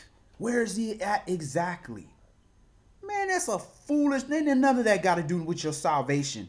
Now, understanding the actions of Esau so you cannot get stabbed in your back, that's important. But how he looks, so what you going to look at a white man and say, oh, all white men is Esau, so I know wickedness is coming here? What about the brother that got a knife in his hand ready to stab you in the back? How you going to identify that? You got to look at the action. You got to look at how people carry themselves. You can't always make things so simple or try to make somebody a whole bloodline. You the bloodline of Cain or this, that, and the other. These are foolish questions and genealogies. And they was talking the same crap back then. Oh, you ain't 110% Israel. You 99. Because I heard this. Man, that's foolish. Is this man keeping the commandments? Is he an Israelite or not? Verse 10. A man that is a heretic after the first and second admonition reject, knowing that he that is such is subverted and sins, being condemned of himself. He's condemned of his own self because he's so foolish he won't listen. So this is what makes you a heretic. Look that word up. Let's get the direct definition of it. What is it? G what? G141. So we know what a heretic is. I always try to look things up because, you know, I know what my understanding of it is, but sometimes you find out, man, people just be making up stuff and we just run with it. Heretics is hahiretikos. Hahiretikos. Spelled AIHRETIKOS. G141. A schismatic. What the hell is a schismatic? I mean, causes schisms or whatever, or what's a schismatic? I've heard that word before. Come on, Wes. You know you can't hold out, man. You know that word. Schismatic. So from the same as G14. Let's see. To make a choice or choose. So it's saying to make a choice or choose. They always, when you try to bring something, they always trying to give you another choice than what it is. Kind of sounds like schizophrenic, which is like multiple different personalities and stuff. So or I guess schisms. It's, like, it's short for schism. Schism, I think, is spelled the same way. So when you cause a schism, you cause a break into something where it's going all over. Right. So if you look at the root word, which will help you understand, is to make a choice or choose, is you constantly making, when it's clear, make a right turn, you got to give a choice to go left. Well, we should go left because you do that. So that's a heretic. Contradictory. No matter what. And there's no loyalty to it. Because you just said we're supposed to go right. Or he said you're just supposed to go right. And you came back and said, nah, we supposed to go right. He's like, nah, we should go left. Because he's just a heretic. He just constantly want to be against and cause some kind of division. So when you talk to somebody and you tell them this, and its commandment says, Yah says, no. He's like, well, nah, I mean, you can, yes. Why not? Yes. He was like, because the word says no. Well, I think you can, yes. Well, he's a heretic. After the second time, well, okay, well, you do the damn thing then. Do what you want to do. I'm just telling you what the words say. You ain't got to follow it. I'm just telling you what the words say. Every man got free will. So this is how we deal with a heretic. And this is the safe way to deal with a heretic. Because after you have dealt with them and you have told him, eventually he's going to keep saying things to egg you on so he can pull you in because he likes drama and contention and all that. So he's going to want to pull you into that. And eventually, how long you going to take fire in your bosom before you get burnt? How long you going to sleep with a dog before you get fleas? It's going to happen. You're a human being. And if you know this person is like this, then you want that. You want that fight. That's why you keep going back and forth with that person. So we got to check the spirit in us. Why our spirit want to keep going back and forth? Because we want to be a master over somebody. We want to control somebody. Or we really just wanted him to hear the truth. No, we want to make him do the truth. Well, if Yah didn't make us do anything, he gave us free will, then we are over Yah's head. We have a higher authority than Yah. Finish it up, Mark. Verse 12. When I shall send Artemis unto you, or Titius, be diligent to come unto me to Nicopolis, for I have determined there to winter. Bring Zenas the lawyer, and Apollos on their journey diligently, that nothing be wanting unto them. And let ours also learn to maintain good works for necessary uses, that they be not unfruitful. All that are with me salute you. Greet them that love us in the faith. Grace be with you all. Amen. All right, let's go to the conclusion. Let's go back to 1 Thessalonians chapter 5. Or actually, we move forward. Yeah, it's forward in the book. About a book or two. Yeah, it should be after that. Peter and all that stuff. Yeah, it's a few books down.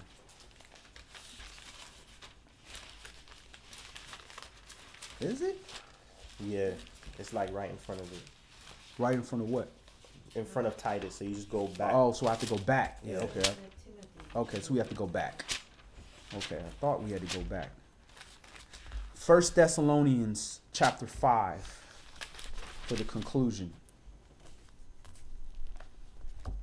So at the end of the day, we see how we deal with a heretic. We see how we are commanded to rebuke. So we got no way around that. We're going to have to deal with heretics some kind of way. And we're going to have to receive rebuke and admonition some kind of way. If we want to be wise, if we want to receive favor, a multiple of counselors' safety. So now, after you've received admonition from somebody, how are you supposed to treat that person? You supposed to be mad at him because that brother done corrected me, or you supposed to, hide from him because you don't want to be corrected? What's the righteous way to deal with somebody that way? Well, what's the righteous way to deal with somebody that, say, hold on, there's a hole right there. Naturally, what you gonna say? Thanks. Man, appreciate that. Oh, I was about to fall in that hole. If you ain't all in your feelings, you all in your feelings. Don't touch me. Don't touch me. Oh, you pissed off because somebody tried to mess with you. 1 Thessalonians chapter 5 for the conclusion. But of the times and the seasons, brethren, you have no need that I write unto you. For yourselves know perfectly that the day of Yahweh so comes as a thief in the night. For when they shall say peace and safety, then sudden destruction comes upon them, as travail upon a woman with child, and they shall not escape. But you, brethren, are not in darkness, that day should overtake you as a thief. You are all the children of light, and the children of the day. We are not of the night, nor of darkness. Therefore let us not sleep as do others, but let us watch and be sober. For they that sleep, sleep in the night, and they that be drunken are drunken in the night. But let us who are of the day be sober, putting on the breastplate of faith and love, and for a helmet the hope of salvation. For Yahweh has not appointed us to wrath, but to obtain salvation by our Master Yahshua Mashiach, who died for us, that whether we wake or sleep, we should live together with him. Wherefore comfort yourselves together and edify one another, even as also you do. And we beseech you, brethren, to know them which labor among you, and are over you in the Master, and admonish you, and esteem them very highly in love for their work's sake, and be at peace among yourselves. Now we exhort you, brethren, warn them that are unruly, comfort the feeble-minded, support the weak, be patient toward all men. See that none render evil for evil unto any man, but ever follow that which is good, both among yourselves and to all men. Rejoice evermore, pray without ceasing, in everything give thanks. For this is the will of Yahweh and Mashiach Yahshua concerning you. Quench not the spirit, despise not prophesying. Prove all things, hold fast that which is good. Prove all things. So ask questions. Where did you get that from? Like the brother that asked earlier, where did you get that praying to the east thing? Where? Show me in scripture. The brother has watched us enough to know that when we say something, we getting it from scripture. So, prove all things. It's not, you not hurt nobody's feelings. If we don't know the answer, we gonna humble enough to tell you, hey, we ain't got the answer. And if we should know it, we gonna be humble enough to be like, man, I should know this. Let me get back and study because I should know this. But prove all things, get used to that. We know we've been lied to. And also, give thanks, Gishi Cole, keeping track with the scriptures with us in the absence of... Sister Tafar. Praise Yah. Verse 3? 22. Verse 22. Okay, cool. I'm about to start over the whole verse, the whole chapter. Abstain from all appearance of evil. So we have to abstain. This is the higher calling. Doesn't just say abstain from evil. Abstain from the appearance of evil. If it even looks like what you're doing is evil, if it's going to cause people to stumble because of what you're doing, abstain from it. And that's how we know certain things we can lawfully do. But at the end of the day, if it's going to appear evil and cause people to blaspheme Yahweh, we got to consider that. Go ahead. Verse 23, and the very Elohim of peace sanctify you wholly, and I pray your whole spirit and soul and body be preserved blameless unto the coming of our Master Yahshua Mashiach. Faithful is he that calls you, who also will do it. Brethren, pray for us. Greet all the brethren with a holy kiss. I charge you by the Master that this epistle be read unto all the holy brethren. The grace of our Master Yahshua Mashiach be with you. Amen. All right. So that's all we're going to do today. Let us keep in mind, we are going to have to deal with admonishment, and we need to know how to admonish each other. When you're in an error, it's easier if somebody comes to you calmly and, collect and be like, hey, brother, how you doing? Everything good? All right, excellent, man. I think you did a real good job with this thing yesterday, man. But I did see one thing that could be a problem for you in the future. And try to talk to him. Reason with the brother. Reason with the sister. Husbands and wives, same thing. Same thing with your children. You ain't got to and produce wrath, speak to them comfortably.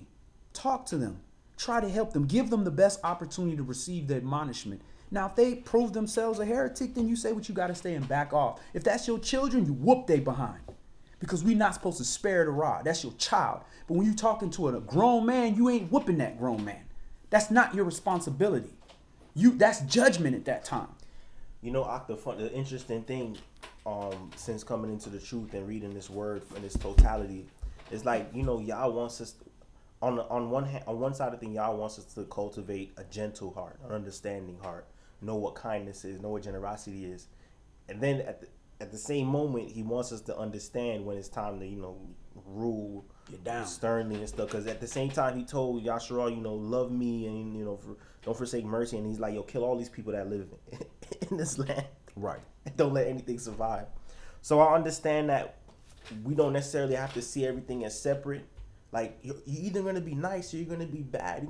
No, there's the rightful application of love, which is universal across the board. I mean, they have Buddhist monks that understand how to be generous. And so across the board, Yah wants us to understand care and love for your neighbor, not withholding the pay of the laborer right until the next day, you know, not taking the poor man's cloak as a surety, you know, in exchange for money he owes you. Like, there's love all through it. Right. But at the same time, Yah wants us to have keen discernment to understand when evil is done, there's pretty much a zero tolerance, but he understands our humanity.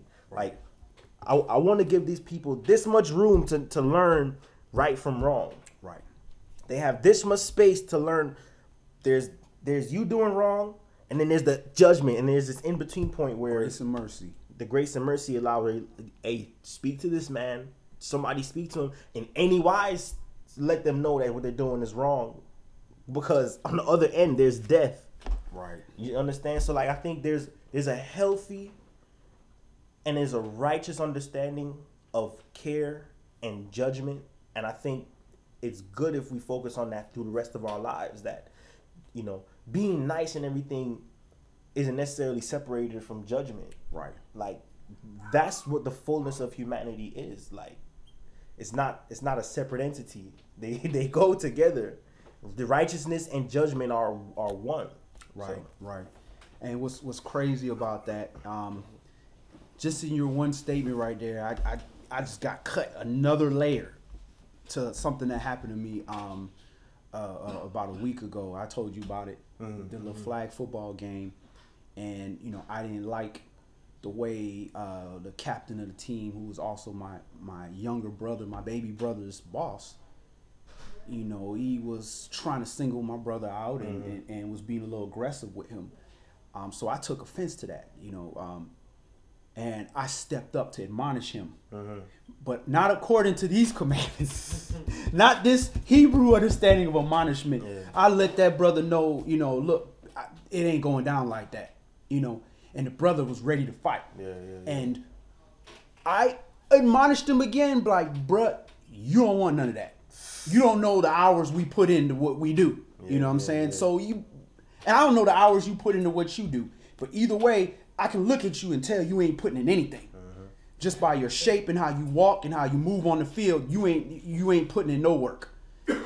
If I really wanted to admonish him, you know, I ain't gonna lie, my flesh wanted to deal with this brother. But my spirit was telling me admonish him, so I was admonishing him, but it wasn't real admonishment. Because when he called me out, I was like, well, whatever you want. You ready? You sure? Well, where you want me to go? Where you want to go over this area and deal with it? Let's go to this area. That's not admonishment. Admonishment would have been like, listen, brother. You know, even if I'm warning this brother, like, listen, we brothers, we don't need to go beyond this point. Plus, if it does go beyond this point, it's going to be a bad turnout for one of us. Very bad. And I guarantee that if it goes in my favor, it's going to be really bad for you. And I don't want to do that to you. I don't think you want to do that to me. And if I would have been more control of my spirit and the flesh didn't take over, and I was priest Yadon at that moment, I could have taught this brother. That was my teaching moment, not just behind this camera, but in real life when it infects me and my pride and my family. My brother wasn't afraid for his life or nothing. He wasn't afraid. I just didn't like, I went back into Miami mode like, bro, you ain't finna talk to my peoples like that, bro. We finna come see about you. But that's not me no more. I'm the one that's supposed to be a better example. I guarantee, and I know for a fact, he not studying the way we study. He not taking the covenant I took.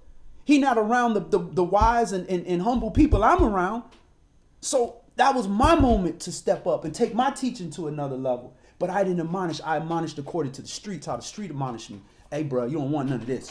Trust me, bro, you don't want none of this. What you think a brother finna do? So praise y'all. The brother didn't want none of this. Praise y'all. If he did, it could have been a bad turnout for either of us, because anybody could slip. It wasn't like I just jumped off the mat half hour ago. It's been a few months. You know what I'm saying?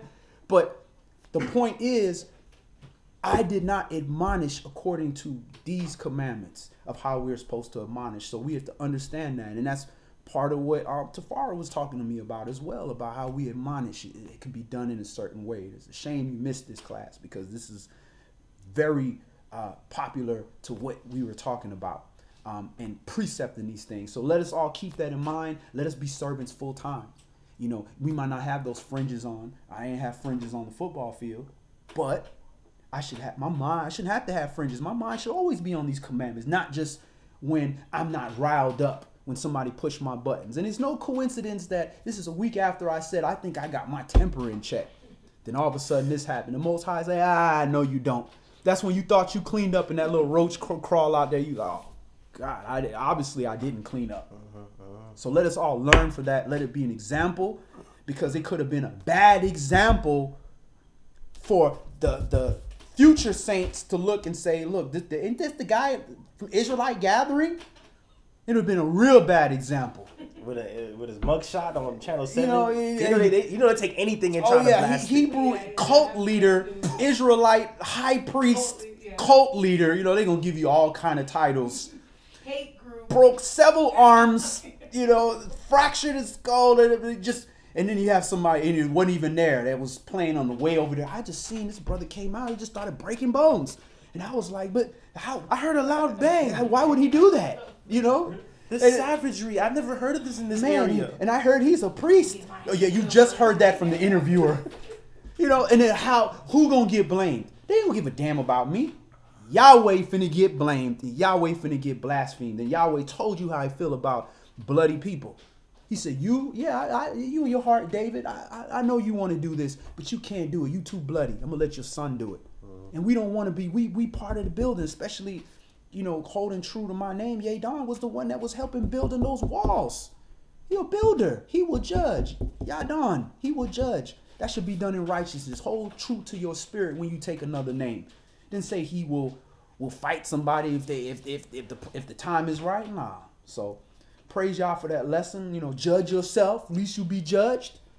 So praise y'all, and let's go ahead and close in a prayer. Any last questions or comments before we close? Recap the whole Bible study because I was late. There's a YouTube link. All right. All brothers remove their head coverings, and all sisters pray with their heads covered. We face the east towards Jerusalem, where our temple was and where our temple will return. Brother West, can you go ahead and close us out in prayer, please? Abba Father, Covenant Elohim, Abraham, Yeshua, and Yaakov, thank you, Father Yah, for allowing us to gather again once again in your name, Father Yah, and to learn more about you and your law and your statutes, Father Yah. And we hope that we can learn more about you, to continue to try and strive to walk in your ways, Father Yah, and do what's pleasing in your sight, Father Yah. And we pray, Father Yah, that you'll work with us, Father Yah, in seeking you, Father Yah. For we know that if we try our best to draw closer to you, that you also draw closer to us, Father Yah. And I thank you, Father Yah, for preserving us in this wicked world and giving us this opportunity, Father Yah, to even try to draw closer to you, Father Yah. So In Yeshua HaMashiach's holy mighty name, thank you for everything, and amen. Amen.